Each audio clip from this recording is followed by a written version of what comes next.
Era una tarde de abril. Yo era pequeña y estaba jugando en el patio de mi casa, algo que me encantaba hacer.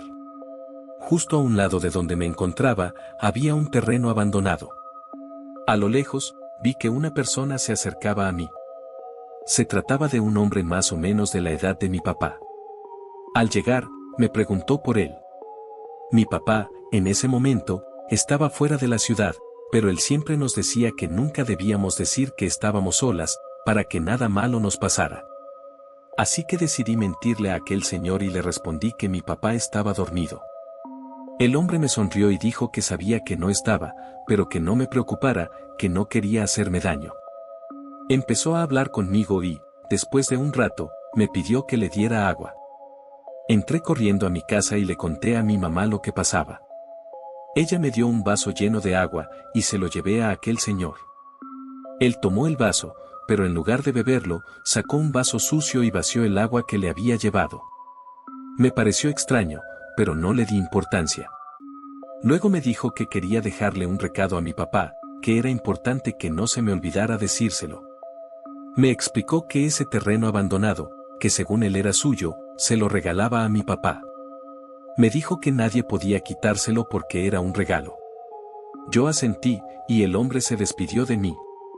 Lo vi alejarse y continué jugando. Pasaron 2 días y, cuando mi papá volvió de viaje, no tardé en contarle lo que su amigo me había dicho. Esa misma tarde, mi abuela llegó para informarle a mi papá que un amigo suyo había fallecido en un accidente de autobús. Cuando mi papá escuchó el nombre de aquella persona, le dijo a mi abuela que eso no era posible, que yo misma había hablado con él hace un par de días. Mi abuela le respondió que eso era imposible, ya que aquel hombre no había llegado a la ciudad porque el autobús en el que viajaba se había volcado, y él había muerto instantáneamente. Mi abuela le mostró la foto y la noticia que había salido en el periódico, y mi papá quedó en silencio. Decidieron mostrarme la foto para ver si me había confundido, pero no. La persona de la foto era exactamente el mismo hombre con quien yo había estado hablando días atrás. Esa noche no pude dormir.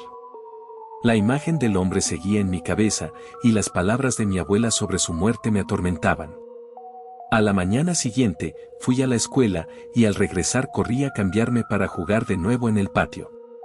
Estaba tranquila jugando con mis amigos del vecindario cuando, a lo lejos, vi nuevamente al hombre que días atrás había venido a platicar conmigo.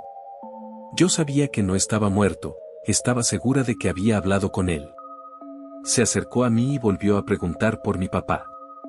Le respondí que estaba dentro de la casa. Al voltear a ver a mis amigos, noté que me miraban extrañados, pero no les presté atención.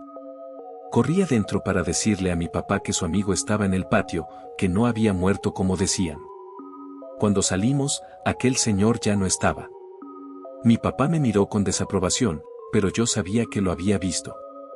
Intenté olvidarlo y fui a jugar con mis amigos. A medida que avanzaba la noche, las mamás de mis amigos los fueron llamando, y poco a poco me quedé sola. Estaba agachada jugando cuando sentí una mirada tan intensa que no pude evitar voltear. Ahí estaba él, el hombre que decía ser amigo de mi papá. Me dijo que lo ayudara, y no dejaba de repetirlo. De pronto, su aspecto cambió, su rostro estaba destrozado, de sus brazos brotaba un líquido rojo, y sus ojos parecían salirse de sus cuencas. Su cabello estaba todo sucio. Intenté correr, pero no pude. Traté de gritar, pero mi voz no salía. Me quedé inmóvil frente a lo que ya no parecía una persona, sino un cadáver. Me tomó del brazo e intentó jalarme. Yo quería alejarme, pero era demasiado pequeña para resistir la fuerza de aquel cuerpo robusto. Sentía las lágrimas brotando de mis ojos. Estaba aterrada. El hombre seguía tirando de mí, y de pronto, ya no estaba en mi casa. Me encontraba en un lugar oscuro, solo estábamos él y yo. Me dijo que tenía que ayudarlo a irse, que solo yo podía hacerlo. Al parecer, nadie más podía verlo. Finalmente, pude hablar y le dije que no sabía cómo ayudarlo, que por favor me soltara. A lo lejos, escuché a alguien gritando mi nombre. Quise responder, pero otra vez me quedé sin voz. La voz se acercaba más y más, hasta que alguien me jaló del hombro. Volví a la normalidad. Era mi mamá quien me había sacado de ese trance. La miré con los ojos llenos de lágrimas y la abracé con fuerza. Estaba realmente asustada. Ella me devolvió el abrazo y me preguntó qué había pasado. Le conté todo, sin omitir ningún detalle, y pude ver la preocupación en su rostro. Me llevó a mi cuarto para que descansara, me tapó con mi cobija favorita y me dio un beso en la frente antes de despedirse. Me quedé profundamente dormida. En la madrugada, me desperté al sentir como mi cobija era jalada.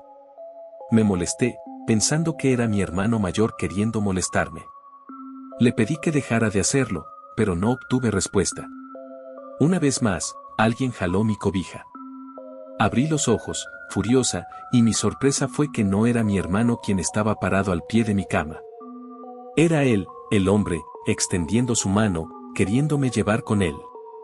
Intenté gritar lo más fuerte que pude, pero nada salió de mi boca. Quise correr, pero mis piernas no respondían.